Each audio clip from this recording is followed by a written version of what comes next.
around, you know. So Yo, what get up, some y'all? more light. Episode What's happening, fellas? 93 of the Collective Podcast. I tell you, boy, when you have your reliable friend that starts acting like your unreliable friend, I don't know what to do. So let's clear it up, Rod. You say the email I sent was a different link. Are you talking about the email I sent 2 weeks ago? The one you just sent this morning to my Gmail account. This morning. Yes. I don't even have an email that went through this morning. It just popped up this morning. Collective Podcast. When does Unless it say it's it was a recurring sent? one. But Yeah. he probably got the same alert that I got. Yeah, you just got the alert. Like the email that I sent out this morning didn't even go out because I haven't even been on this machine, so it bounced back. So yeah, when I said I'm sending the link, okay, so you thought I was emailing you, but no, I texted and then Mike got right on. Okay, yeah, because it came through an email and then the other one came through a text. Yeah, the text is the only one that I sent you today. That's it. Okay. So that's the link. That's the good link. So y'all, we shot for getting on 15 minutes ago, but Rod's special sometimes, and a lot of times he's special in a good way. You know what? So we can settle this because you're never gonna be wrong. I'm gonna. I'm never gonna be wrong. I don't mind being wrong. I'm gonna forward you what I got in my email. After you said I'm sending the link, it actually came to my email. But you didn't hear the ding. You didn't hear ding in the group text. It came at. No, but I want to know when it was sent. I'm asking you when it was sent. That's the key. And you may not know how to figure that out, but no, when it was sent, not when it came through, but when it was sent. That's a different animal. It came through this morning. No, I know when it came through, but I'm just saying it's important I'm only to know. going by what I see on my end. I can't help what goes out whenever. I can only I understand. And for everyone to be clear, Rod has a PC. So that's what we're talking about here. He's not talking about on his phone. Here we go. He's talking about whatever he's watching. Well, it's got to be something on my end. That's what I'm talking about. Did Mike get on? Mike, you got on, right? Yeah, I'm on my phone. That's why. But you got on. You clicked on the link and you got on. All right. Good morning, y'all. It's episode 93 of the Collective Podcast. We're back. This one's been about 2 weeks in the making. Man, we had a struggle. What was it? The 12th, the 13th. We tried to do it on the 12th, and then things didn't work out, and we couldn't do it on the 13th. And then the 20th, we also couldn't do it. So here we are. And I'm not available next Sunday, so we're going to have to try to figure something out so that we can get an episode in next week. But right now, we're here. And again, this is episode 93 of the Collective Podcast. I am AC from LA. Got my man Saucier Sr. who decided to join us, or figured out how to join us, however you want to put it. And we got my man HardCorePeace. Listen, but I will say, Rod has an iPhone, and he's had an iPhone for a minute now. So he did make that conversion. He did make that switch. So shout out to him for coming over to the blue. Good job. His wife, on the other hand, has been dragged kicking and screaming. She's been the proverbial kicker and screamer. Mm-hmm. She doesn't want to adapt to change. She wants to argue every step of the way about this regressive technology of the Android. And again, 2014 called and they want their Android back. But she continues to want to talk craziness about the iPhone, knowing it's made her life easier. So I don't understand. Cheryl, shout out. She's checking in, and we are episode 93 of the Collective Podcast. We are deep in the midst of the NCAA women's basketball tournament and the NCAA men's basketball tournament. We done had quarterback signings and drama. We had a lot going on since we last checked in. So whereas we normally do a closeout, and we still will, I'm going to let you guys just check in with whatever you want to check in on, and then we'll get going. So, Rod, go ahead and let us know your opening thoughts. Hey man, I'm just since my last game, I've been binge eating junk food and sitting in my Raiders recliner here and doing absolutely nothing since I returned from New Orleans, I should say. Okay, so you effectively retired from sports because you turned it into a potato? Yeah. But Monday I started getting it back together. I changed my diet starting Monday. I've been doing some sit-ups at your urging. So yeah, I'm trying to turn the corner back. Okay. But that 2 weeks always feels good at the end of every season. That's my normal routine. Snickers, Reese's Cups, Red Vines, hot dogs, you name it, I'm on it. Wow. I don't even speak that language. All right. Come on in, brother. Come on in. Opening statements. Mike Tillery, HardCorePeace. I'm going to be a grandfather for the fourth time tomorrow. Man, those Tillerys are putting it down in the man. population growth. Damn! Yo, they are rolling. Like, I might be having kids for the next 7 years. This is not tape delay. This is actually happening every 8th episode. Somebody's pregnant. Yeah. I feel like there was a baby our last episode. My goodness. Yeah, man. Yo, my son is doing this thing. You know, he's like Phillip Rivers in this field, you know. Her name's gonna be Serena. It was between Serena and Kobe. Okay. And they came up with Serena. How are they gonna spell Kobe? I think it was gonna be the exact same way. Okay. Yeah. I think the mom, Sarah Beth, she just wanted Serena. I'm cool with that. You got to go either way. you know. True. So I think they may slow down after this one. But they got such a beautiful little family, man. I'm not mad at them. But also on the other end, my aunt died. The matriarch of the family. Her funeral is on Tuesday. She was 95. She still had her wits and everything about her, and she was unfortunately passed. And so she's the last of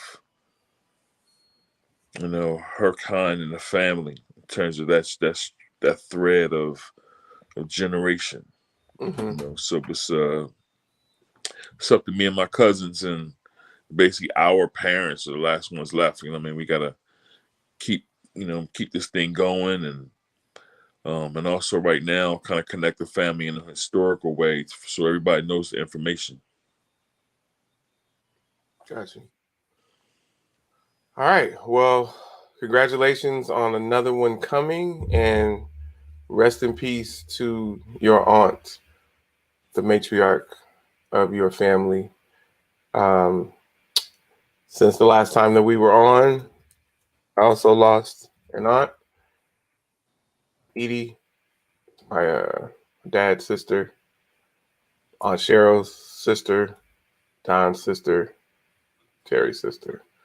So Aunt Edie passed, but we imagine she's in a better place. So rest in peace to your aunt. Rest in peace to my aunt, and blessings for another one on the way.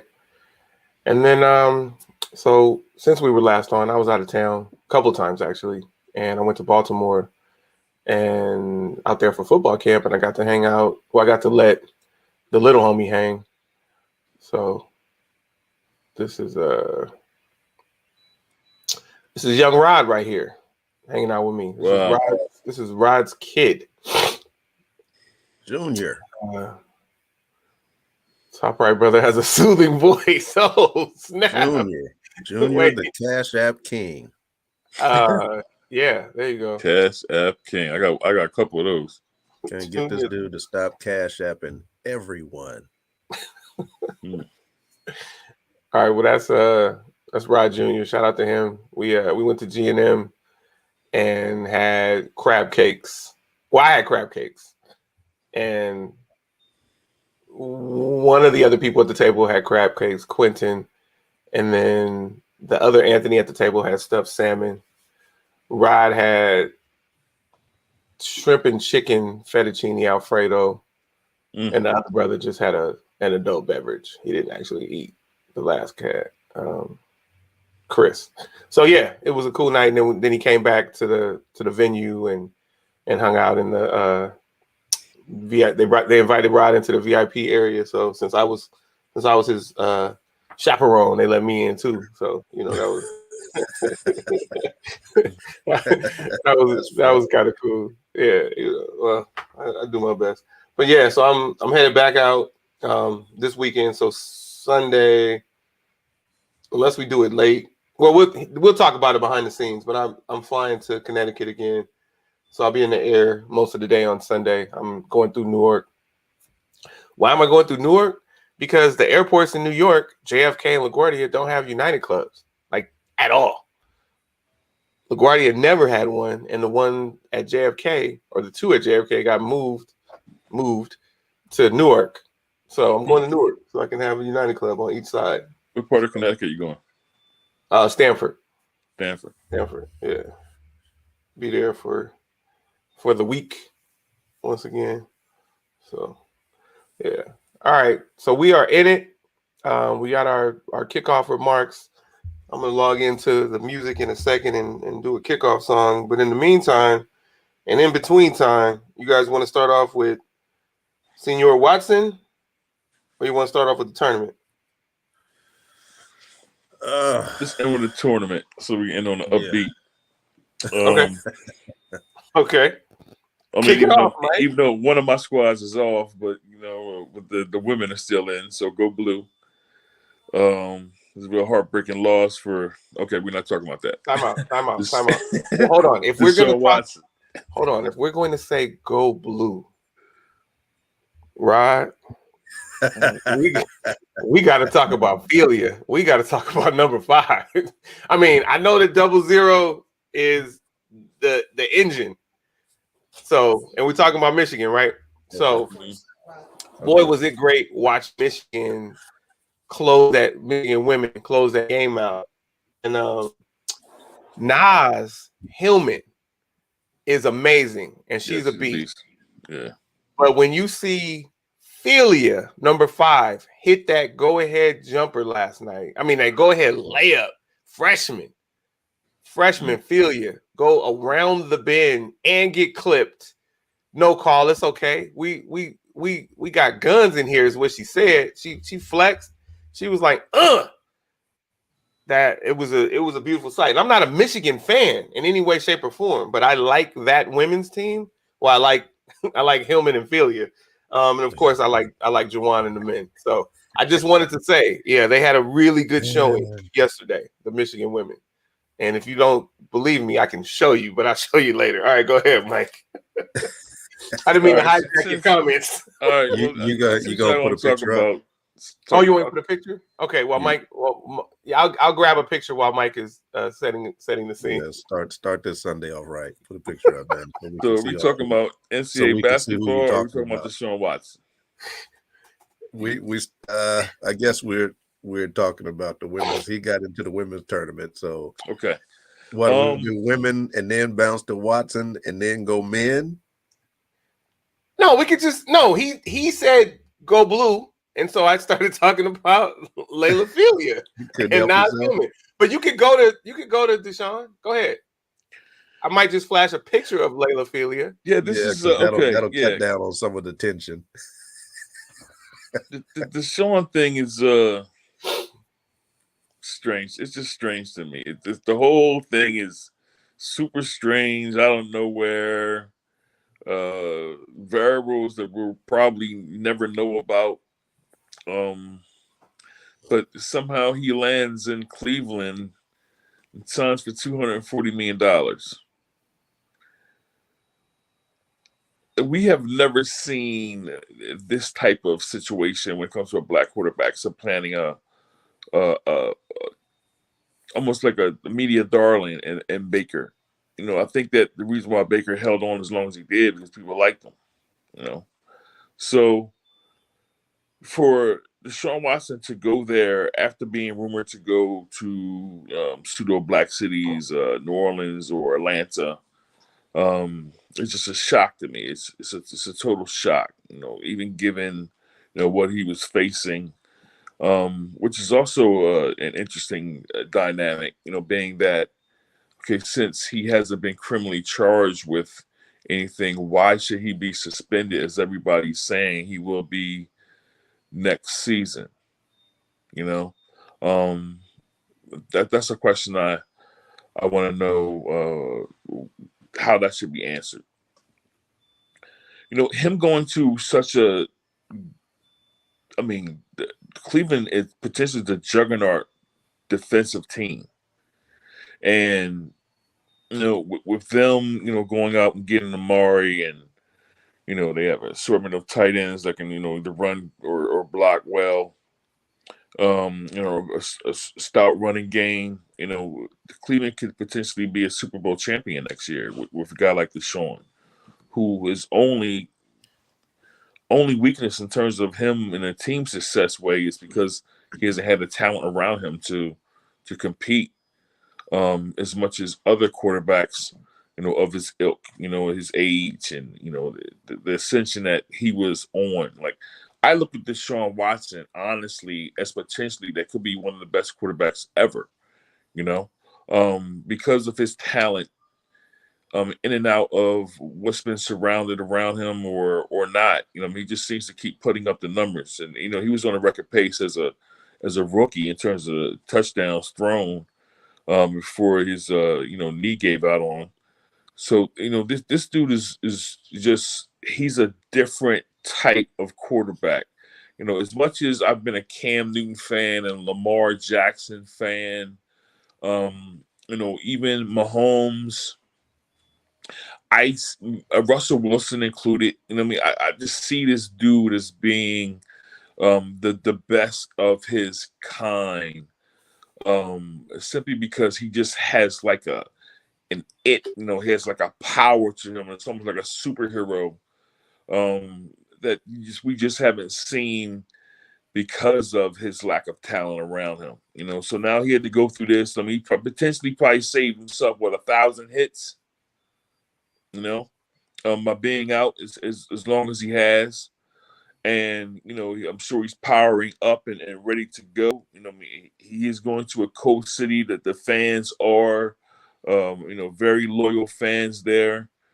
Spending some time out in Cleveland, it's something they've just always been hungered for. It's been a football winner since, obviously Jim Brown, Brian Sipe and all those dudes, and Bernie Kosar, and now this iteration that seemed to have underachieved. So now you plug in Deshaun Watson, and you potentially could have a Super Bowl champion in a division that is loaded with quarterback talent now. Joe Burrow in Cincinnati, obviously Lamar Jackson in Baltimore, and whatever Pittsburgh seems to do, which I think that they will draft Malik Willis and plug him in there as a rookie to that organization and all the professionalism they have in Pittsburgh.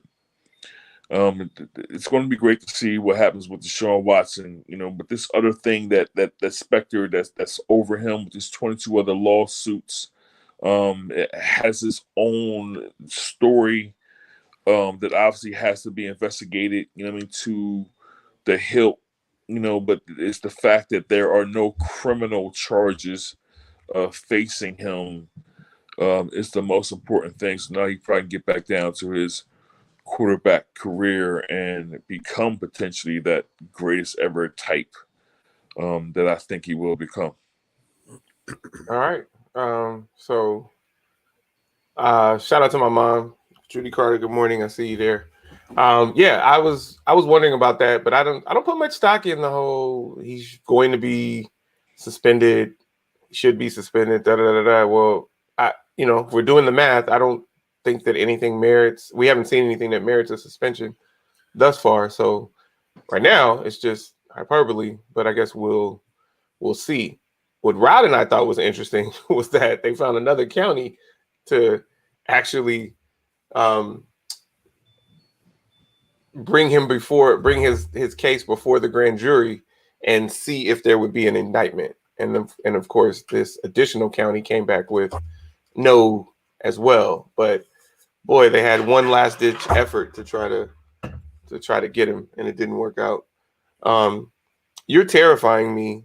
I don't like Cleveland at all, and you talking about them being a Super Bowl champion and all of that. But I think it's really because I really don't like how they did Hugh Jackson, but then I really don't like Baker Mayfield. Yeah. So I guess at this point, maybe I can get beyond that. I mean, obviously I'm a 49er fan. And if you look at AFC teams that I would be okay supporting, Cleveland probably wouldn't make the top 8, but I do really like Deshaun Watson. I was messing with Houston because of him. And then, once everything went down, obviously I still don't understand the Hopkins thing. Like, that's the craziest thing ever to me. So Anthony, let me say this while it's so fresh on my head. So, again, this goes into the Tyreek Hill thing, but we thought that Tyreek would be with Patrick Mahomes for 5 years. This horrible stat for the NFL again rears its ugly head. Where a black quarterback hasn't had a wide receiver, an elite wide receiver, like a historical type wide receiver for 5 years, for a full 5 years. So hopefully with Deshaun, they continue to provide him with talent that they haven't given to Lamar or Cam or any of these other black quarterbacks, so he can potentially win. But it's something that it's something that needs to really be investigated. I mean, the fact that this consistency hasn't happened. It's only happened one time in NFL history, and that was in 1997 with Carl Pickens and Jeff Blake. It's the only time this has happened in NFL history: a black quarterback and a black elite receiver, a WR1 for 5 years. So, all right. So I saw that. I think you put it on. I think you tweeted it. And I tweeted it on Facebook and everything. People need to see this. Okay.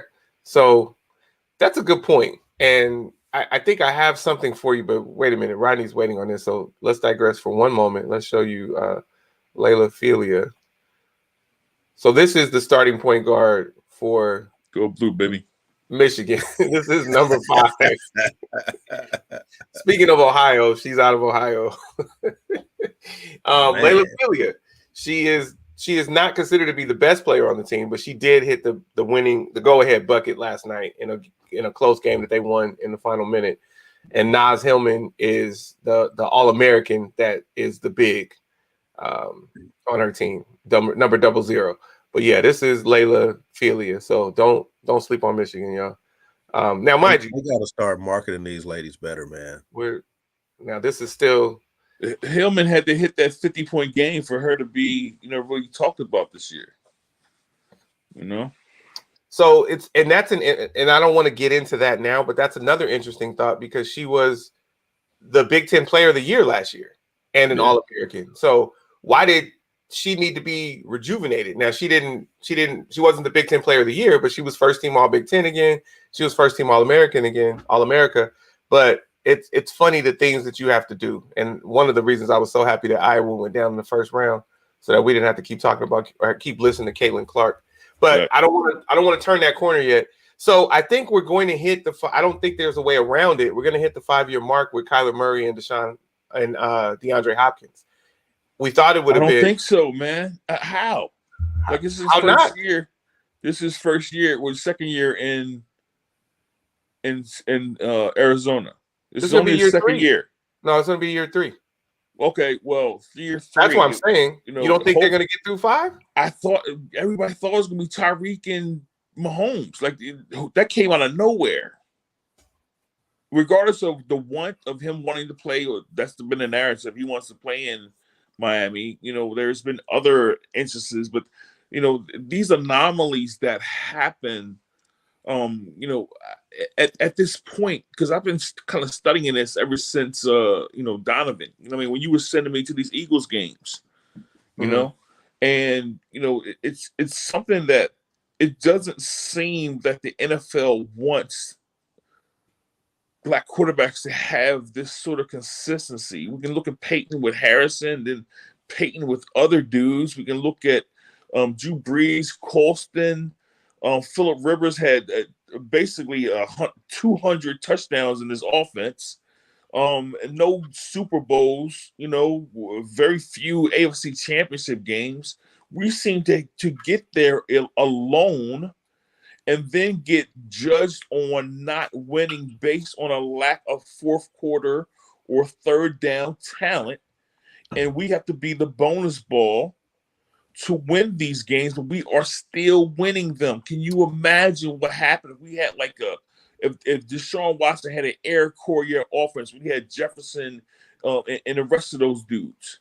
You know, we have yet to see that from a black. One of the only times we saw it was with Randall Cunningham in Minnesota, 1998, and then you had Culpepper come in, and right before he got to that fifth year mark with Randy Moss, all of a sudden the stories happen, and Randy Moss is jettisoned out of Minnesota. What I'm saying is there always seems to be something that comes out of the blue to prohibit this 5-year mark between black quarterback and elite white receiver. But yet, in the immediate of white quarterbacks that are talented coming into the league, they are given extremely talented team. Look into what's happening with Josh Allen. His career took off once Stephon Diggs got there. Now they just gave him O.J. Howard.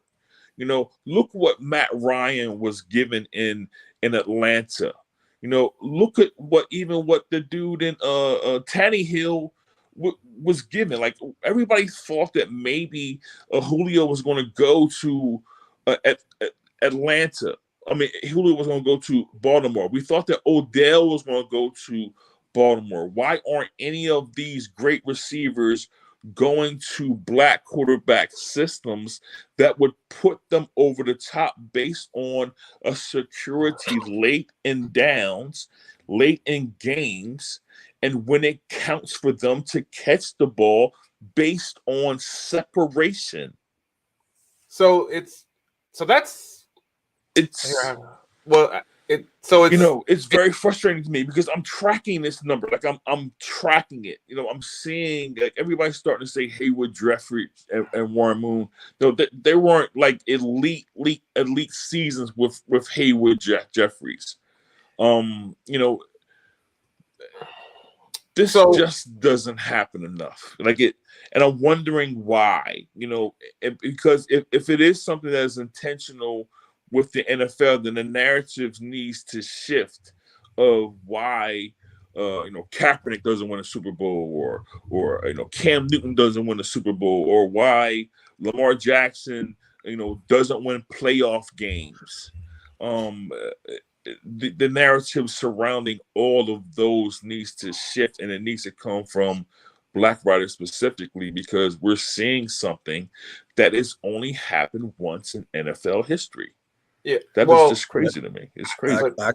I can probably say a lot of times those receivers are being fed the same old narrative. Okay. A lot of times those receivers are being fed the same narrative we've heard for years. Oh, well, if you go with this quarterback, he's just going to take off running and he's not going to throw you the ball. And that's probably coming from agents and whoever's in their ear. That you need a drop back pocket passer to make sure you get the ball. And nowadays with read options and spreads, that's not necessarily the case, because they're designing offenses to get these players wide open to get them the ball. So you may not, I mean, like all the wide receiver ones are getting right at 100 catches a year, and it doesn't really matter where they are. Yeah. they're designing their offenses to make sure that their best player gets the ball. So that narrative has to change, and someone has to say, you know what? Let me look at the tapes more closely. Lamar Jackson is not a person who's going to just take off running after 1 second. He's actually going to stand in there, or he's going to move around and buy time and throw down the field. And maybe you might not have 120 balls in one season. You might have 92, but your yards per catch, because of the dangerous ability he has to scramble, is going to be through the roof. You won't be averaging 17 yards a catch no more. It'll go up to maybe 19 or 20.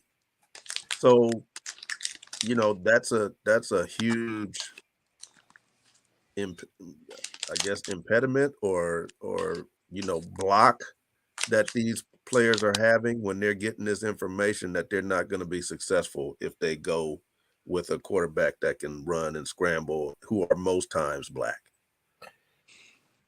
And if Rod is right, and we know that's happened in the past, and it probably happened some, but if that's the prevalent theme, then that's not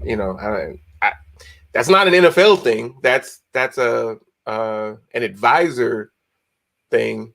When I look at leagues stepping in and stomping on certain things, I look at the NBA, who stopped Juwan Howard from going to Miami to play alongside Alonzo Mourning. I look at the NBA, who stopped Chris Paul from going to the Lakers to play with Kobe, right? I look at the NBA actually inserting itself in those two instances. And while the NFL has a lot to make penance for, I don't believe it's actually the NFL that's stopping this. I think that it's a great. It would be great if we had it, but Odell Beckham signed wherever the hell Odell Beckham wanted to sign. And I know he was just one example, but he went where he wanted to go. I think that unless you're saying that there was undue influence by the NFL on Houston to get rid of Hopkins, and I think that Houston was just a mess. So I don't think that was the NFL pushing Hopkins to Watson, and we see that. Anthony, what I'm saying to you when I say this is, okay, there always seems to be some out of the ordinary excuse that happens in this regard. Okay, so here in Philadelphia with Terrell Owens, yes, there was a physical altercation within the Eagles organization, that made, Terrell expendable, if you will. Yet, in professional organizations where you have like this talk radio thing here in Philadelphia. There's this guy that's very influential, Howard Eskin here. He was telling the fans to basically come, to the games with Terrell Owens coffins. You know what I'm saying? So it basically turned all of the fan base against Terrell Owens. And again, instead of having this nucleus that was outstanding when both of these players are in their prime, with Donovan McNabb and Terrell Owens, and given that his counterparts, even Brady and Harrison with Manning, despite Brady not having like an elite receiver, he had Edelman for 12 years, so.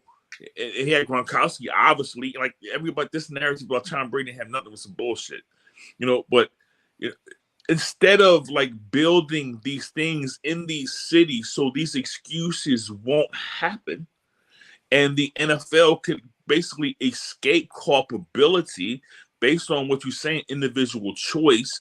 They continue to happen, and it has only happened once in NFL history. So. That's the thing for me. Like I'm seeing it, like even when Carson Wentz here in Philadelphia, they threw him all types of young receiver talent around. It didn't work out, but at least they tried to do it. They don't do it in the opposite. And what Rodney was saying, about the advisor stuff, all that stuff is very true. Yet and still, these is NFL front offices and coaches that also should know better. So they should be the ones trying to push this as well. What the hell is happening in Baltimore that we are seeing this dynamic quarterback, yet they aren't willing to go out and throw the house at a great receiver? If a great receiver comes onto the market, the names you should hear first is Baltimore. What is basically keeping their offense from winning the Super Bowl? Because the defenses are then focused on Lamar Jackson. And there's this misnomer out there that he can't get the ball to certain spots at certain times or whatever. And we know that not to be true. Right. So I'm trying to I'm trying to really rationalize this as to why it has only happened once in NFL history. And see, I think it's both things. I think it's Mike, what I'm saying, and I think it's what you're saying.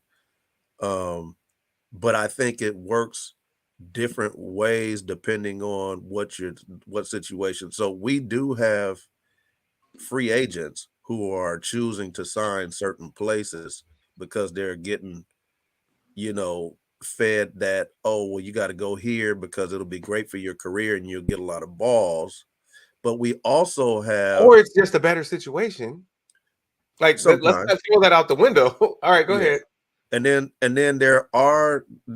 there's no doubt that certain front offices, when they have a quarterback in place, a white quarterback in place, they are more willing to pull triggers on trades and dump more money to make sure that quarterback gets help. So for me, it's both. Because some guys, they may not be willing to pull the trigger for if it's a Lamar Jackson. They'll say, oh, well, because of what he could do on the field, he'll make up for the lack of talent. No, he shouldn't have to. You should be knocking down doors, whatever you have to do to make a trade for someone who's unhappy in their situation, to say, oh, no, let's go ahead and give up a couple draft picks to make sure he's here and give him what he wants. Just like they do in baseball, where they'll say, hey, we're going to trade for you. And hopefully you'll like it here enough to where we can get you to sign long-term and stay. I mean, I've seen baseball teams do that quite a bit.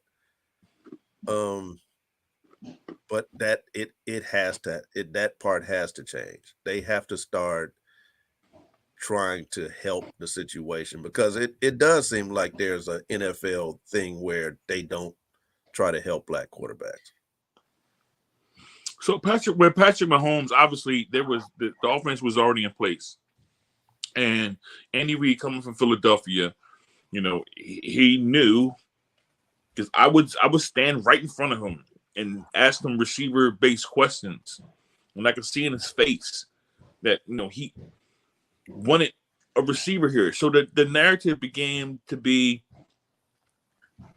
why hasn't Donovan won big games and this and that? And I started writing the pieces, why haven't the Philadelphia Eagles given Donovan McNabb receivers? It's Todd Pinkston, it was James Thrash, it was Right. all these forgettable dudes. Yeah. You know what I'm saying? And they would have like these flashes, like these maybe the one or two games, and the city would then really like kind of back off in terms of demanding that Lurie go out and get these receivers. Obviously he was going. I even go a little bit deeper though, because what happened with San Francisco and Kaepernick, to me, because at the time of him leaving the league, or when that team was beginning to be broken up, he was the top third down conversion quarterback of all time. So when these dudes are given receivers, like everybody was, the Crabtree thing that happened, then Randy Moss ends up gets there, and the lights get turned off on this. Like, the conspiracy theories are boundless here. Like they are boundless. You know, if you want to grab onto them and ask why do they exist, right? So Kaepernick, who I think was the next iteration of Randall Cunningham to me, you know, a guy who can do dynamically both, had a cannon arm to be able to get the ball to any point on the field. That's what Deshaun Watson is now. That guy, obviously Patrick Mahomes is that, but he has the receivers. He has the offense. Now he's being, subtraction is going on in Kansas City as well for whatever reason, but it is still happening. So that 98 thing happened. Obviously, Randall was at the end of his career. So it did not happen there. That was also the last time you had black coach, black quarterback, black receiver, and running back, I think. And running back. I mean, the whole thing. I meant black coach, black quarterback. To me, that's the dynamic that has only happened a few times as well. And we can speak on why that has happened because of the lack of black quarterbacks in the league, and also when it comes to the lack of 5 years there, you can always say where there hasn't been many black quarterbacks who have played 5 years on a team as well. Like there are all kinds of reasons why this hasn't happened that you can say that isn't a racial thing, But when it comes to sports and when it comes to athletics and when it comes to the success of black athletes, especially when, last year, just as early as last year, the top 5 quarterbacks were all black, and then the next year, all of these things come out of the blue and none of these dudes basically have the same type of year. Like none of them, Kyler Murray begins to be talked about getting out of Arizona, even though he was just an MVP candidate in this past season after 10 games. Now, so it's going from that to him maybe playing somewhere else. So when Anthony, it was really no disrespect. You said that about it. We may see it there in Arizona, but right now, I don't think it's going to happen because I don't think Kyler Murray is going to be there anymore. All right. Well, okay. So that's fine. But then, so here's the other thing. So, and I think this is important, and we gotta move on to something else. But so, Mike, so 5 years is the magical time frame, and I don't know that actually gets us anything other than it gets us to 5 years. I don't know that that's the benchmark for anything, but if it is, then okay. So 5 years is the number. Consistency. Shows consistency in an offense based on the coaches, the coordinators, the quarterback, and the receivers. But so does, okay, in fairness, but so does 4 years. And the run that they just had in Kansas City over those 4 years is pretty darn remarkable. And that's with Tyreek Hill as the one, right? So that's anomaly again, Anthony. Again, anomalies though. What I'm saying is, we can't say that it never happened and then say when it happens that it's an anomaly. In the opposite, it happens all the time. Right. But what? Oh, that's the only gripe here, Anthony. But it's not. Here. Hold on, but it's not the only gripe because you're mentioning Tyreek Hill. Well, hold on. No, you specifically mentioned Tyreek Hill, and he was replaced, and he. Anomaly. Juju Smith-Schuster came in. But we also said that we're not giving quarterbacks tools. Also said that there were anomalies that exist. I also said that.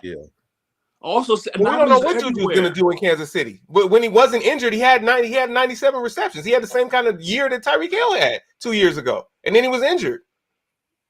Tyreek left because of him, right? I'm saying anomalies exist, man. Anomalies. You're speaking of one time, but okay, you're going to say one time out of 30 years, right? 30 years and 30 different leagues, 32 different teams. You know what I'm saying? Across 32 different teams in 30 years. So it's a different argument. Only happened 32 teams haven't had black quarterbacks. So you can't we can't just make it fit the argument. We're talking about elite black quarterbacks, right? So we're talking about making it fit. We're not making it fit. It's there.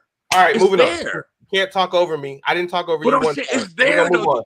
All right, so Deshaun Watson This- is in Cleveland. So we're gonna move on Let me say from this, that. please. We've had a lot of Let me say twists this, and please. Let me turns. say this, please, Nope, Anthony. Let me say this, please. no. Let You me just say this, talked please. over. You just Let me talked say on this, me please. 3 different times. Because No, I'm trying. no. This is where the It doesn't matter what your conversation. reasoning This is. is where I'm the not doing this conversation with needs you to again. shift. I'm not in doing this these. with you again. I'm All not right, doing let's- this with you again. So we're moving on from the NFL, and we could just go to the tournament. Yeah, he's out. So that's it. He's not coming back, y'all. That Mike's done. He's not welcome back. That's that. All right. So we sit there and we let you talk for 28 minutes. Rod gives his comment on that, and now I'm trying to talk. You cut me off 7 minutes ago when I was trying to talk, and then here you go again.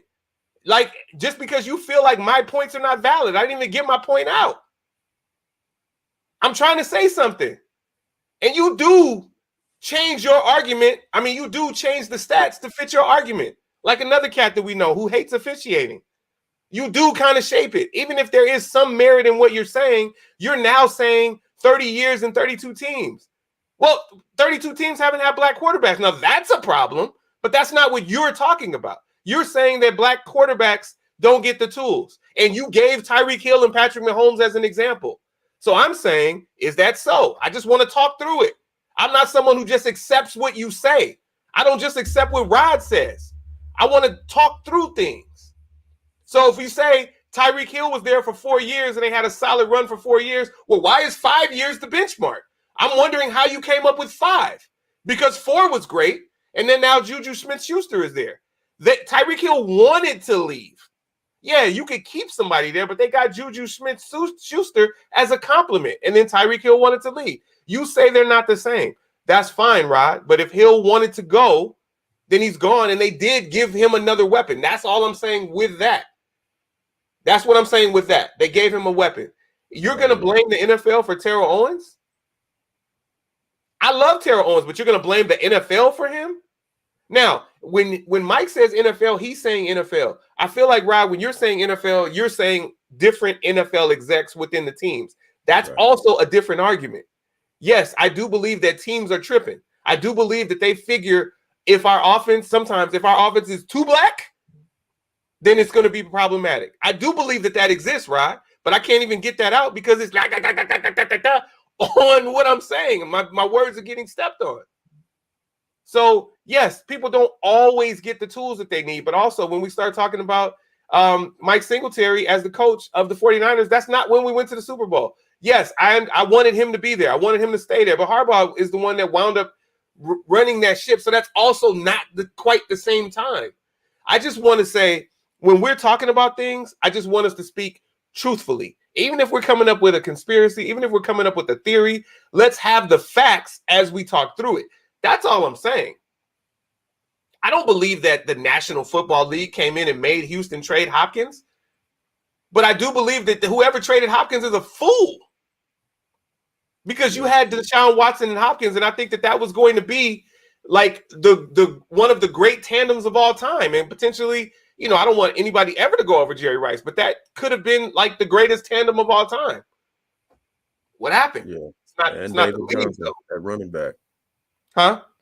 And David Johnson at running back. And David Johnson at running back. Sometimes forget about David Johnson because he's got a normal name. But and then he went to Arizona and didn't do anything. So, but for Houston and their system, he fit, and they had a nice trio. Yeah. But that Houston GM is an idiot.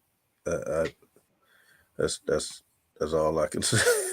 So but let's take it a step further because we want to have the facts, right? So this Houston GM that fired, what's our guy's name? What's the coach's name that got fired? Collie? No, not Collie. Yeah. Cully. He bigger idiot. Biggest idiot, maybe. So one thing that Rod and I talked about is that this GM said we have philosophical differences, and so that's why he's gone. But Rod was like, didn't y'all talk about your philosophical differences before the season? But what's even better is there's a history of bad GMing in Houston. Why do you ask? Why you ask? Well, the GM that traded Hopkins is not this GM. So that's two bad GMs in a row that are doing silly things. And, you could say, let JJ Watt get away, which has nothing to do with blacks. But JJ Watt kind of stood against the tomfoolery that was going around in that organization. He said, get me out of here. I'm going to go somewhere else. And then he winds up in Arizona. It's almost like, in spite of themselves, they wound up with legendary talent, and look at that. They couldn't keep it. The three front runners in the last 15 years in that team for the Hall of Fame, Hopkins, Watkins, Watt, all out of there. All out of there. And I don't understand why free agents would want to even sign there. If you just look at the history, like why would you make that even a destination, unless you're a rookie or basically a free agent trying to land somewhere, and you just basically putting together an audition tape to go somewhere else, and you just need to be on a team. Mm-hmm. But a player that's an established player, vet, or big time free agent, I wouldn't understand why they would want to be there when your money is straight, and now the only thing you're missing is a team that you're really trying to win with. And then you look at their history of how they treat their star players. Mm-hmm. I mean, because this went further than Hopkins. I mean, they really didn't do anything for Andre Johnson while he was there. Man, he left bitter. Yeah. All he ever had was a bunch of catches and a bunch of yards every year, but no celebration. They didn't really make him a face per se. They made the quarterbacks the face, who were trash. So, and then the defense, so if it was me, I just wouldn't want to be there. I have no love for either of those Texas NFL teams. It seems, it seems to be stay in your place or we'll get rid of you. And that's how it goes. Yeah. That's how it goes. Yeah, I'm with you on that. And then you shout out my guy Andre Johnson from the U. Obviously the greatest receiver in their history, and it just it was almost like he wasn't there, and then he did speak up when they were looking to hire a coach, and David Culley. I just remembered his name. I did say Culley, but I couldn't remember his first name either. When they were looking at coaches, he wanted, he definitely felt like there should be a black coach. He didn't like what was going on with Watson, but that's the greatest player in the history of your young franchise, and you guys just didn't do him right. So that's a great point, Ryan. Like, what do free agents look at? And a lot of times, Rod, it's, what I'm looking at is the naive ones will say, either the naive ones or the ones that are battle tested will say, well, I can make a difference here. I can help change the culture. And in fairness, to have the culture changed, someone has to go in and change the culture. But we also know that that's a lot of times not actually going to happen. And then other times, so it's either I can change the culture or I'm going to be the go-to at my position. And if I'm going to be the go-to at my position, then this winds up being the best situation for me. And ultimately, if you look at history, as Rod said, it's not going to wind up being good for you. It's going to be a bad scene. It's going to be a bad situation. And ultimately, you're not going to get what you're looking for. So, too bad. So, especially when you have a young, hot-headed 30-something-year-old GM who, feels like he's got free reign to do whatever he wants. I mean, I wonder if of course, normally the owners have the last say, but is he actually going to the ownership and saying, "Hey, this is what we're doing," or is he just pulling the trigger on moves and they're like, "Okay, well, we'll just pick up the pieces behind you after the fact"? I mean, the way he talks, it seems like he's just doing his own thing. It does seem like he's just doing his own thing. That's a great point. So I don't actually know the answer to that. I don't. I don't. Yeah, and he's tearing a team up when other people want management positions. I mean, like what did they see in this dude? And I don't see what he's doing correctly to make you say, okay, I kind of get his plan. I can see what's going on here. This is going to turn out better than people think. You don't see that. So if we look at Rod's two favorite words in sports, and I think that they're actually his least favorite words. One of them is upside, and the other one is, in some regards, analytics. And I think it's the analytics that I already said it. I said upside. Oh no, I thought you were going to say the third one, which is because I don't hate analytics as much as I hate expert. Yeah, experts. The experts. You're right. I forgot about the experts. Yeah. Well, I'm shaping it to fit my argument. So analytics, because analytics, because that's why this guy's hired. Like he came in with a great PowerPoint presentation speaking about analytics and how he can use them and what he studied and where he studied. And they feel like, oh, okay, so then we can apply this in our organization. So that's what we're rolling with. So yeah, analytics definitely has its place. Yeah. But if you run everything on it, yeah, right. And that's what I mean. where sports is today, where they're just depending on guys who did well in the math department to say, hey, if you do it this way, statistics say that this is going to happen. Right. You know, and it's like, well, statistics can be manipulated, they can be played with, and they can be, you know, maneuvered to express whatever you want them to express if you do it right. Literally position statistics to make your argument for you anywhere. So it's funny that's the pseudo theme of the day. So anyway, it's interesting. He went from being potentially on trial to not being indicted and immediately being traded and immediately being having a not an incentive rich contract, just a rich contract. $230 million of what? 180 guaranteed or 200 guaranteed? Oh no, 230 guaranteed. Oh, the whole thing, guaranteed. Yeah, the whole with 230. With the first year only counting $1 million in case he got suspended, which is what everyone is up in arms about, and a lot of people are saying, well, maybe Cleveland jumped the gun too soon, giving him all of this money because we don't know what happened. And they may have, but they did whatever they could do to woo him and make it work.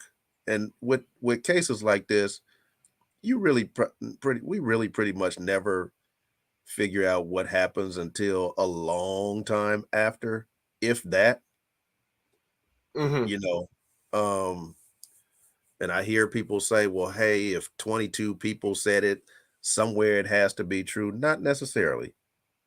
Not necessarily at all. I don't agree. That's why I kind of try to reserve my judgment, because there are athletes all the time who get away with some BS, you know, and don't get charged at all. And those ladies are left scarred, you know, forever. And then there are some guys who are good guys who, you know, it's like, well, I'm sure she knew what she was coming to do. And now, you know, if it didn't go her way, she's crying for a foul. And then you have the other ones who say, well, hey, yeah, he didn't actually take it or touch me inappropriately or do whatever, and he probably won't get charged criminally, but civilly it's less to prove. Is my word against his, and so I can get paid. And that's what people miss. I was listening to talk radio yesterday, and they were like, well, they had the question, should he settle out of court? And there are pros and cons for both. And I've heard people use Michael Jackson saying, oh, he settled with those people out of court, so he must be guilty. No, settling out of court does not mean you're guilty. Settling out of court means in a lot of cases, you don't want to spend the money on legal fees and what you would have to do to go to a trial. It would just be too much. The time and the money and the fines after outweighs what you would spend by just saying, let me give this crazy person $50,000 and just get them out of my face. Mm-hmm. Now, if he settles with an admission of guilt, that's something different. Right. But it doesn't. I have a friend right now who has been sitting in prison for over a decade, accused of inappropriately touching women. And he's lost his wife, family, everything over it. And it's on the internet, and I'm not going to say his name, but it's on the internet. And the writers from LA Times and different people who were covering the case, they said, we've never seen a case like this where they have absolutely no evidence against this man and still found him guilty. And they put a 800 number on NBC. If you've been seen by this doctor, please call this 800 number. If there was, basically if you feel like you were seen inappropriately by this doctor, please call. There were people calling out the woodworks. Like normally that's what you get trolls who say, oh yeah. And it's like, all right, those are the ones whose cases normally get thrown out first, but their cases nonetheless. And they're accusers nonetheless. So once you get accused of something like that, your name is stained. And we're in a society now where people kind of just jump to, well, if she said it, it had to be true. Why would she make that up? And I don't understand that, because there are a lot of people, good people, locked up behind that kind of stuff. But then we had situations with Ben Roethlisberger, and I heard somebody on talk radio say, oh, his was an isolated case. It wasn't. It wasn't an isolated case. We had issues that we heard from Peyton Manning around the Colts headquarters, different women saying he was groping them and touching them and saying inappropriate things to them.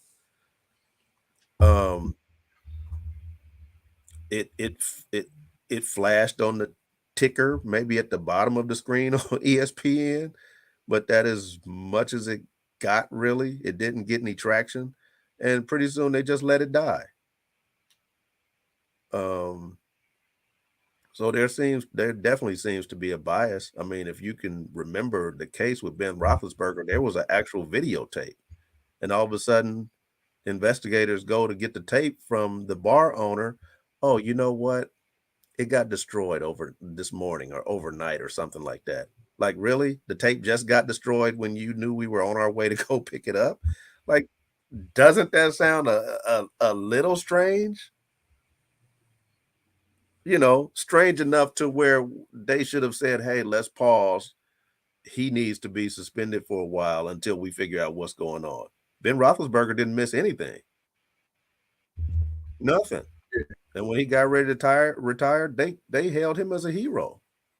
But I don't think that the young lady that was in that bathroom who says, yes, his security wouldn't let my friends in to come get me, and he raped me. I don't think she thinks that he's a hero. So it can go either or, and we have to just wait and figure it out later. Same with Cosby, the same back then with Kobe, the same with different people who's had these one-on-one experiences where you just don't know it's one word or the other. So it's all you can do. And if he's found not guilty and they don't have any evidence, and I mean, how do you stop his living if he's not found guilty of anything, or if he, there's no evidence to even bring this to court?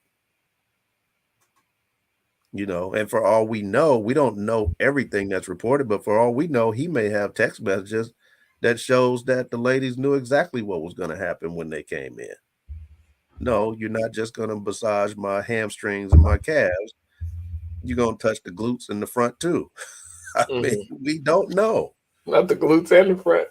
And the front. But we, they know something. Are the glutes a spot for you, Rod? Because I really do like my glutes to be massaged. Yes. So it's not just me. Okay. No. If I'm going to a massage place, I want the works. No, I want the works. I did go to a couples one, and the lady kind of flipped me over on my back, and Nisha was kind of like looking over like, hey, she's going kind of high. What's up with that? Because they try to keep the towel over you. If you're naked, they try to keep the towel over you and they trying to kind of reach under the towel. And she was going, in the danger zone. And, oh, this is funny. And, hey, okay. Shout out, shout out McElroy the Fourth. Jim McElroy the Fourth is what up, Jim? In the building. What's up, Jim? Rod is over here. We got us on something for real. All right, so your boy unretired. He's not your boy, but your boy unretired. What else? Excuse me. The jokes were flying that he sat at home with Giselle for a few days and was like, nope. Nope. Which is hilarious to me. Tell us why it's hilarious, Rod. Tell us why it's hilarious. Because I know some people who actually felt like that during the pandemic. They were like, I mean, myself, I was like, man, I have to be a full-time father and spouse right now. Like, I hadn't been around the house that much. And it's like, okay, she's working from home. I'm working from here. Like that, it was, but we didn't have any issues. But I know people who were like, yeah, we didn't make it through. Hell no, I can't take it. I gotta I gotta find where they're working in a warehouse somewhere. And I mean, people were on one. Yeah, a lot of people didn't make it through. So Jim gives a different perspective. Like maybe Giselle kicked him out. Said, "Hey, go back to work." So right, because he could have been the idiot. Yeah. I mean, like, very, very. Yeah, like, hey, you messing up my program of how I do things. I don't make the sandwiches right there because of this. You just get out. Hey, don't ever say make the sandwiches when you know they have 7 chefs on staff. And he's trying, he's got his butter knife with the mayonnaise, and he's trying to spread it correctly. And she's like, just get out. No, look at the bread. Look what you did. Just get out. Yeah, just go back to your facility. Yeah. All right. I wanted to kick us off with this this song, Mary J. Blige featuring Her. It's an amazing song, and I think that for the sisters that need a boost and want an empowering song to play for yourselves on a daily basis, I think this might rank for you. But this song is amazing. That's a Mary J. and Her.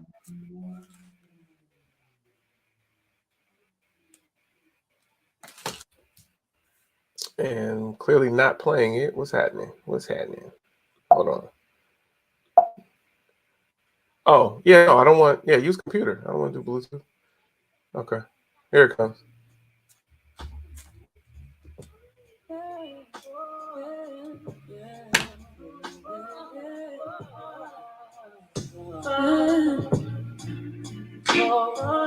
It's so hard just holding on, ain't even picking up my phone.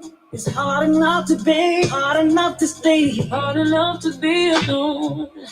I'm just trying to move along. Sometimes I do and then I don't. Tell me what I'm doing wrong. Tell myself that it ain't healthy. Second guessing it don't help me. I'm so tired of feeling empty. Dry my eyes, it's time to fight. Seems like I'm always against me. Chills. Seems like I'm getting this chills. is never ending. But I refuse to let it end me. Mentally, spiritually, physically, I need my peace.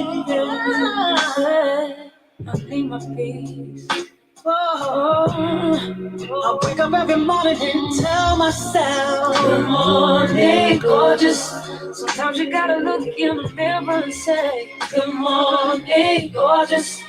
No one else can make me feel this way. Good morning, gorgeous. Good morning, gorgeous. Good morning, gorgeous. Would that fit your category of real music, Rod? Yes. We've been starving for a little bit of that. Now, clearly we do have some, but Rod and I talk about this all the time about how music was music back in the day, and then this nowadays you just really have to find it.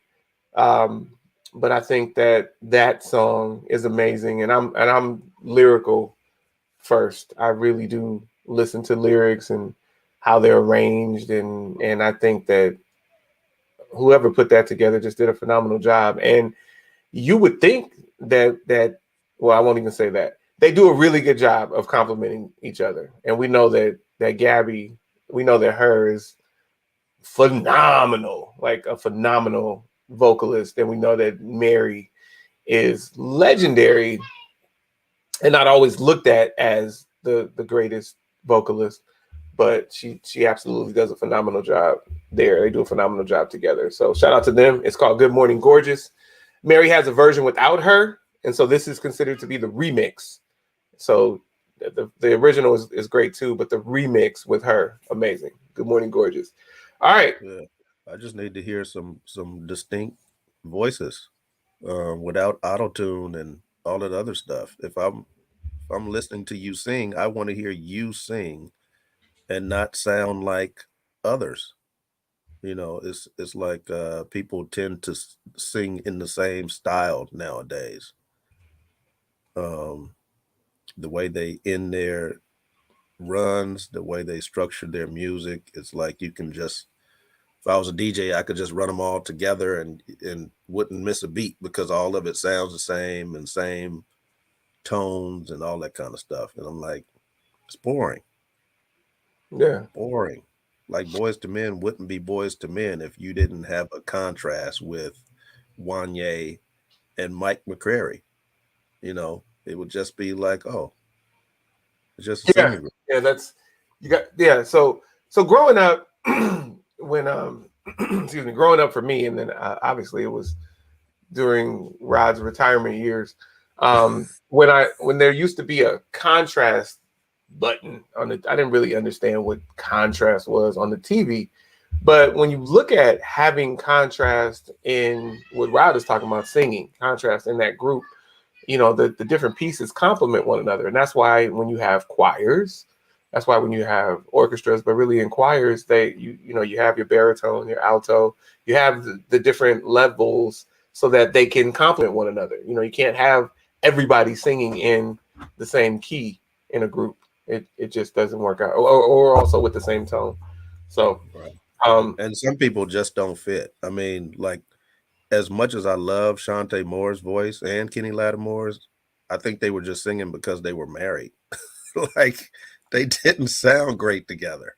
You didn't get the same together. I get, yeah. you didn't get the same feeling you got with, let's just say, Rick James and Tina Marie or Ashford and Simpson, where they just blend in nicely. It was forced.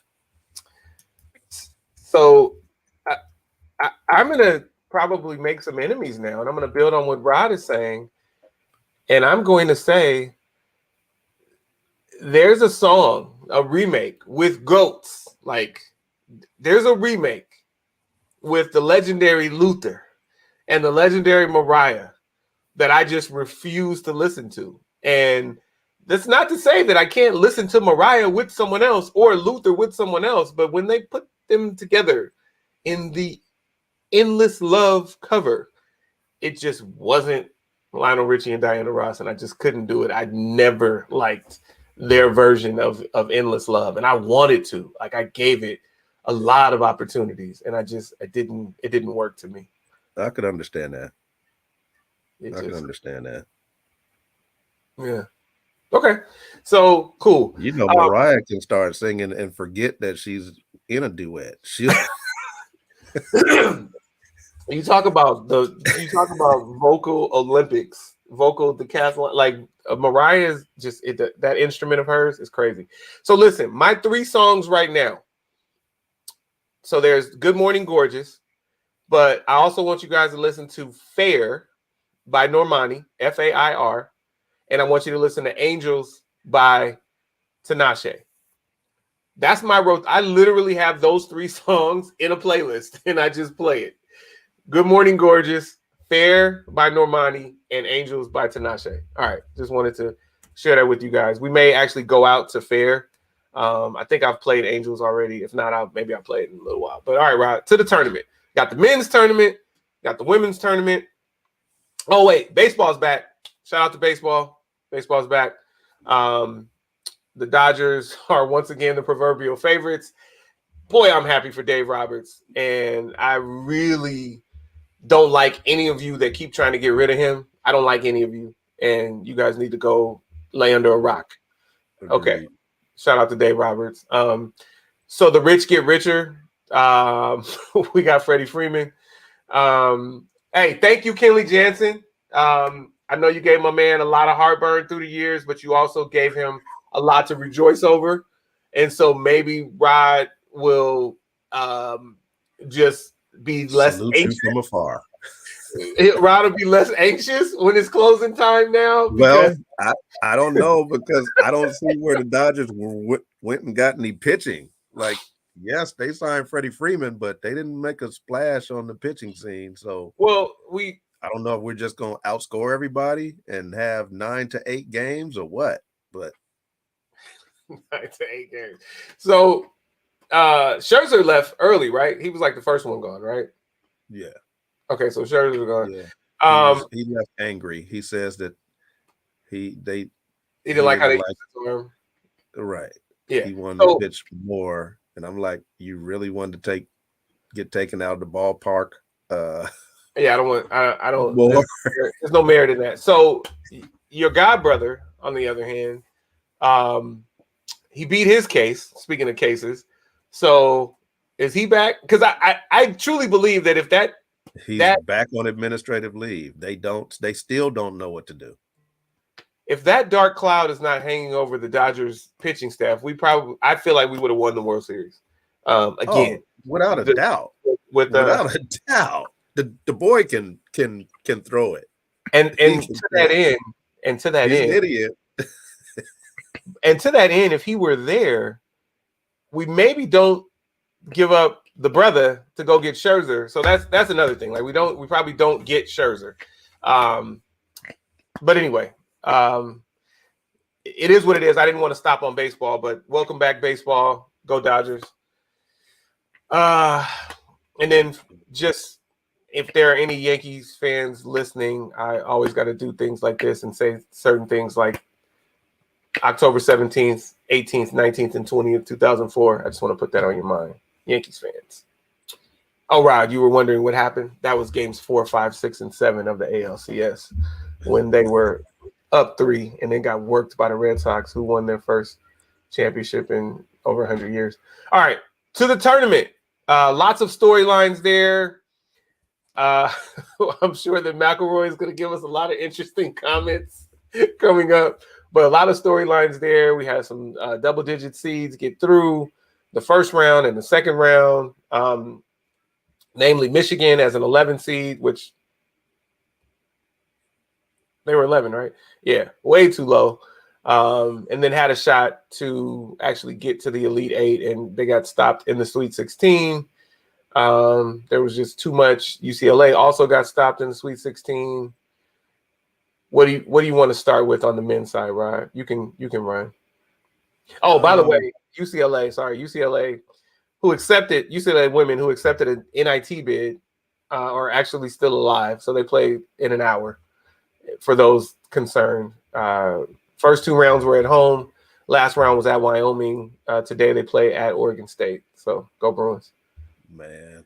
Don't know how we're on the road in the NIT, but that I guess game, that's the kind of thing that we had. That game against Wyoming was a game for the ages. Triple OT. And even though I didn't see the whole game, those overtimes, that was a game for the ages. And yeah, that's how it's been overall. We've had some really good games this year. Not so many games where it was decided in the first 10 minutes. We've had games coming down. I hope the men decide to do what the women did and allow them to advance the ball, because that could really make it more exciting than it is right now. But so what Rod is talking about is at 59.9 seconds and below in the fourth quarter and or overtime, as soon as you get possession of the ball, you can call a timeout. And then as soon as you get possession in the backcourt, you can call a timeout and advance it to the front court. So just like the NBA, where you don't have to spend whatever time it takes to dribble up the court and get it across the timeline, as they call it, or the division line, you can call a timeout and advance it. And as long as you call the timeout before you advance it, so before you pass it, before you dribble it, before you inbound it, then, or before you dribble it, I don't know if I said dribble, then you can get the timeout and advance it. But your team has to call it. The offensive team has to call the timeout. So we have that in the women's game, and the men's game doesn't have it. So, all right, go ahead, Rob. Yeah, they got to play catch up. But we've had some situations, different games in the tournament where they've had only 2 or 3 seconds left on the clock, and they've had to take it out from the back in the backcourt from the inline. And by the time they pass it in and take a couple dribbles, they're just heaving it from half court, whereas they could actually already be in the front court and pass it in, and someone has a couple seconds to make a move or pass it and get a good shot. So they got to play some catch up, man. It's time for some of those old people who don't want to let that happen to let it happen. I love the women's game where I don't have to be concerned with 7 fouls. We just double bonus at 5. The quarters works for me. It gives me a minute to rest in between and kind of regroup. Because, there are times where you may not have a great quarter and you have to say, hey, man, I need to regroup. Like, whatever. Mm-hmm. They're your thoughts or whatever the case. Talk yourself up or down and say, hey, I'm too hyped on this game, or I'm not hyped enough on this game because the play may be boring. It may be one of those games where you really have to concentrate. So yeah, the quarters work for me because you and I have worked those men 20-minute halves. And sometimes, they go by fast, but sometimes it's like, man, that first half was long, with just all kinds of craziness happening, then media timeouts, killing the flow and just whatever. So yeah, it's about time that they come to the table and do some things differently. Yeah. I agree with Rod about suggestions. I mean, they can, do what ultimately they do what they want. But I like the changes that we made to the women's game. And I think a lot of that was spearheaded by Violet, who's got the NBA background. And, she's on the competition committee and all that. And I think that, and it's not just her, but I think that a lot of it was spearheaded by her.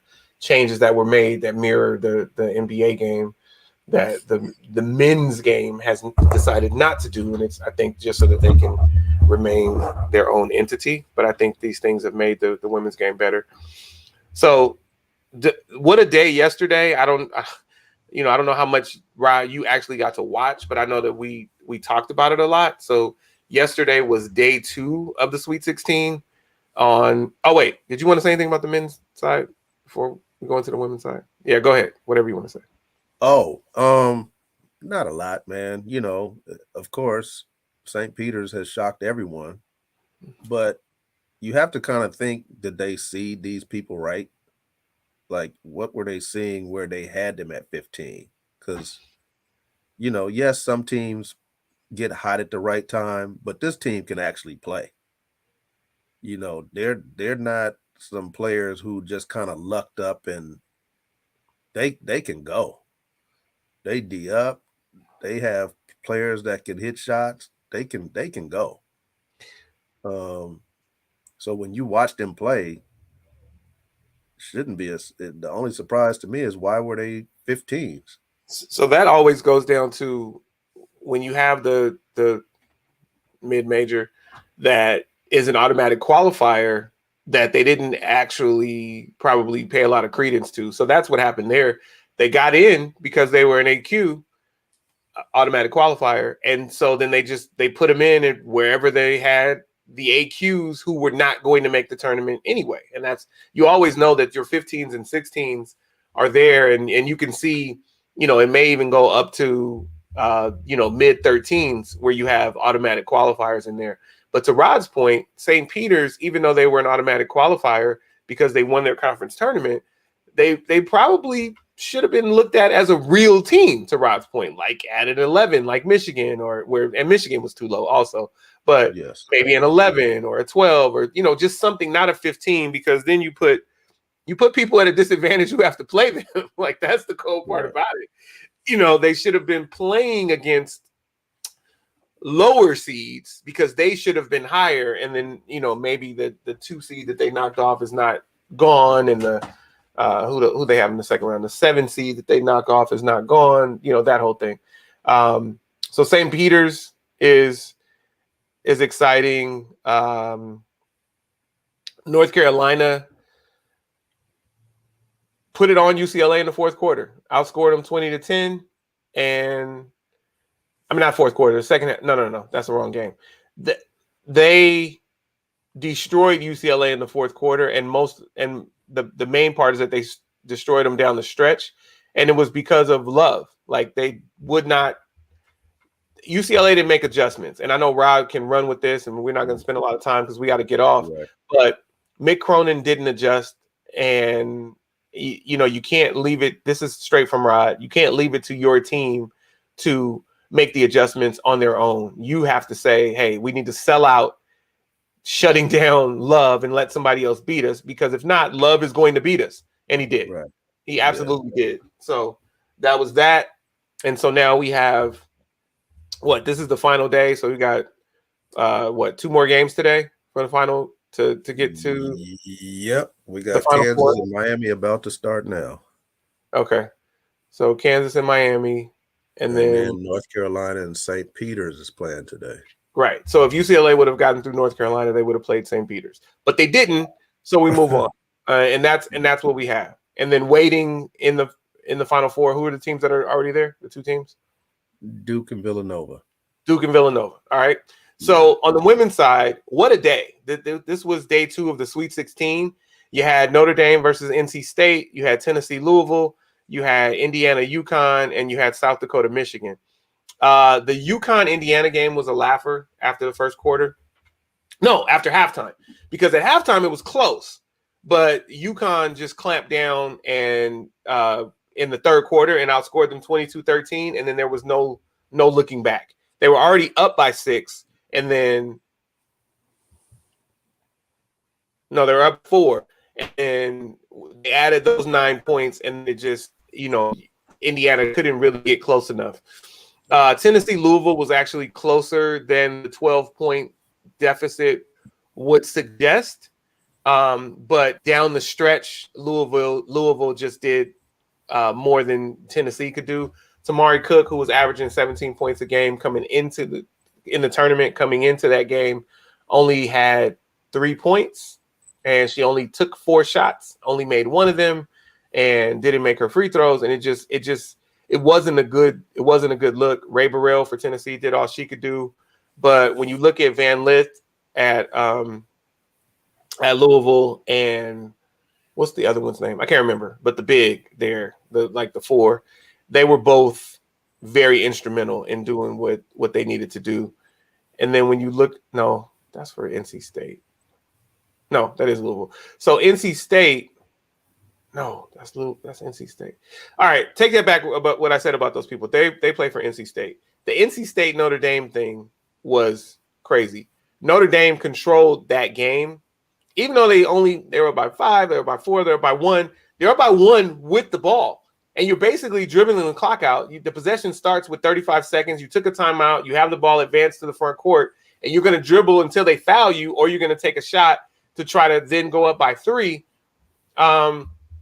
Unfortunately, the Notre Dame guard passed it off to the primary ball handler, and she turned her back on the defender, and the defender, Reyes, picked her pocket from behind and went down and scored. So you went from controlling your destiny up by 1 to now being down by 1 with the ball, and they put up a shot that had no chance, and ultimately Notre Dame wound up losing by 3, and they controlled that game. So it was super, super bizarre how they wound up losing. Like there's no way. Up 38-30 at halftime and in complete control. They're the ones that got outscored 20-10 in the fourth quarter and didn't wind up being good. And then Michigan did what it needed to do against South Dakota to get over. So now today you have South Carolina versus South Carolina has a 10 seed today. Who's the 10 seed again? Oh, Creighton. South Carolina, Creighton, and Stanford is playing Texas. Yeah. And then tomorrow you'll have UConn,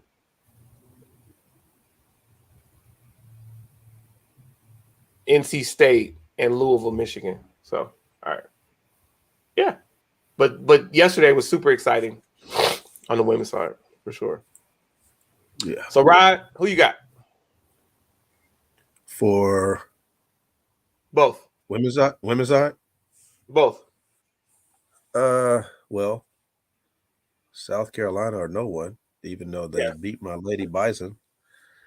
And on the men's side, I think the Lady Bison should have been. They didn't just beat them. I mean, like that was a bloodbath. But it's cool, you know. They got there. They won a tournament game for the first time. Yeah. So, you know, I'm proud. But the men's side, I kind of said North Carolina from the beginning, so I'm gonna just stay there. Yeah, I'm gonna stay North Carolina. Okay. Where's Kelvin Sampson coaching? Is that Houston? Yes. All right, I got Houston. Houston or bust. Houston just lost yesterday, right? Great. So then I don't care. All right. So I got Houston, UCLA, and Michigan in the Final Four. Oh, wait, they all lost. Damn. I don't really care on the men's side. I have no reason to watch. It's I don't know. I mean, Villanova has a great shot at winning the whole thing, but I think, you got 6 teams that have a great shot, right? So, I mean, shit. All right, I'll go with St. Peter's. How about that? I got St. Peter's. They're still alive, right? And then obviously on the women's side, I have South Carolina. It's amazing that 35 years in, Tara Vanderveer can actually be underrated, but she is. And with all of that, Dawn Staley, I just really wish for her to be the greatest that ever did it. I want her to have that. And I show deference to Pat Summitt. You know, Pat Summitt's my favorite. Even shout out to, you know, my Kathy Olivier doesn't get enough credit for the things that she did with UCLA before UCLA was the place to come. Like, she did some really phenomenal recruiting, especially that 99 class where she got Melana Martin, Janae Hubbard, Carly Funicello. It was, you know, she got Erica Gomez the year before. So Erica Gomez was a sophomore, but that was after, you know, having Nikki Hilbert and Tawana Grimes and Aisha Beasley already there. But who am I missing? Melanie Pearson, Marie Philman, like that class. Marie Philman, Melanie Pearson, Janae Hubbard, Carly Funicello, Melana Martin. Like, that was crazy. That was crazy. They're all from California. She got the best players in California to go sit there and play alongside Erica Gomez and, you know, like the holdovers, Aisha Beasley out of Valley Christian, Tawana Grimes out of Linwood. Where did Nikki go? Nikki Hilbert, I mean. I can't remember. Yeah, and then Nikki, who Dr. Yeah. Nikki Hilbert Woods now. Dr. Nikki Hilbert Woods. What's up, now. Dr. Nikki? What's up, Doctor? But yeah, Kathy did some great things there to really get UCLA revved up, and then, you know, pass it off to Nikki Fargas now, but Nikki Caldwell before, and then ultimately we have Corey Close there, and this is a down year, and we still got a shot to win the NIT, but UCLA will be back up. So, but shout out to Kathy Olivier to really start that with Willette White and Pam Walker. Yeah, taking you guys back. All right, so go Bruins. Rod, you got to go take pictures, and I'm taking Kayla to John's Incredible Pizza to go hang out with my mom, and I don't know what I'm gonna do while that's happening. I think I'll just sit in the car and watch basketball. Or I don't know. Maybe I'll go to the movies. I'll do something. But what you got? Man, I've had a ball. This was a long season. This year in particular for me, with football and basketball and working so long, so many games, sometimes on same days, a lot of back-to-back days. But I have fun, which is most important for me, because when I'm not having fun, I get grouchy until the following season starts back. And I don't feel that this year. So I'm good. Lost my step grandmother, Hattie Swanson, last Sunday. She didn't treat me any different from my biological grandmother. She definitely took time with me whenever I wanted her. I was always at her house quite a bit because she only lived a few blocks away, and she was family. So she was in her 90s, and I'm definitely going to miss her. But then my maternal grandmother turned 90, so we flew to Louisiana and gave her a birthday party that she's still talking about, that she absolutely loved. She's called every day since I left to tell me how much she enjoyed herself and how much fun she had. And then I got a chance to see Z play baseball yesterday and scored with a slide in the home, running into the catcher. Wish I would have recorded it, but I didn't. But the play was great. He was thrilled. He got up jumping when he saw the umpire call him safe, and that makes you feel good to see your children excited. So getting ready to take him to take his team picture and call it a day. All right. Well, shout out to Grandma Hattie, rest in peace, and then shout out to the new generation, Zaire. So this one is Angels by Tinashe. I'm gonna close out with "Fair" by Normani, but I just want the way this kicks in. Nino, slow it down.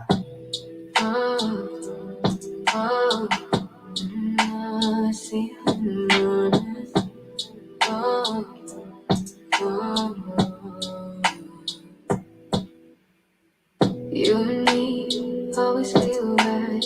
When we get close, we never gotta force it. Woke up, you're here on my mind.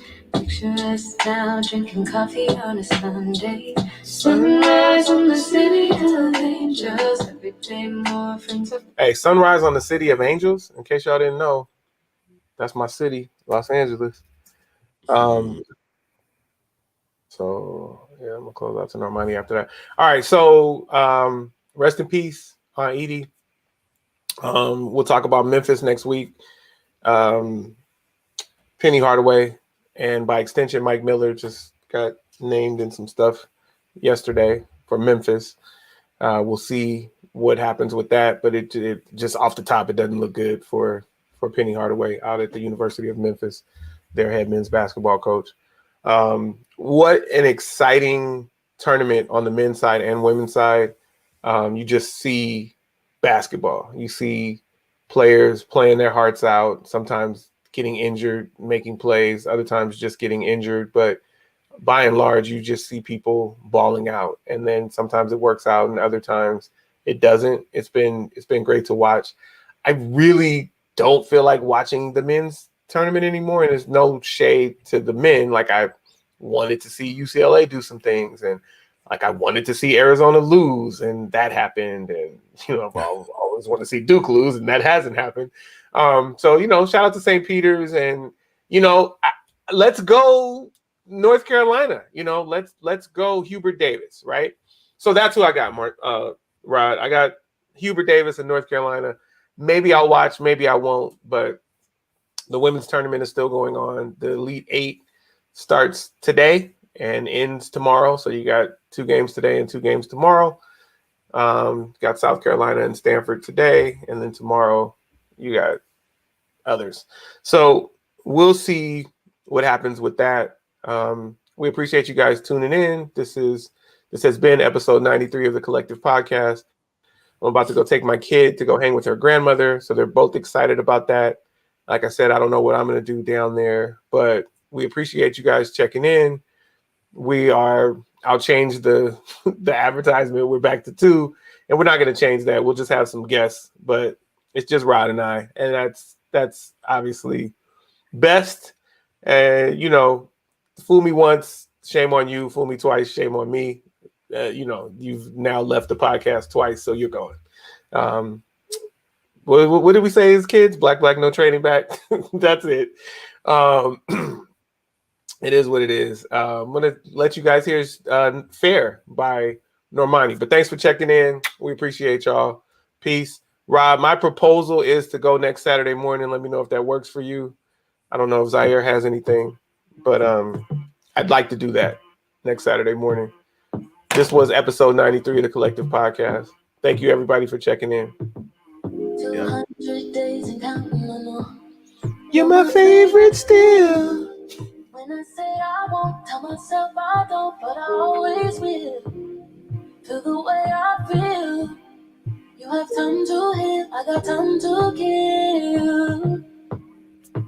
Play in my mind like I rehearsed it. I know I should repurpose. Ain't no faking hurt like this now. No faking hurt like this. You carry her and all I carry your burdens. Time for me ain't working. I know heartbreak ain't perfect. All right, check it out, y'all. Is it fair that you moved on?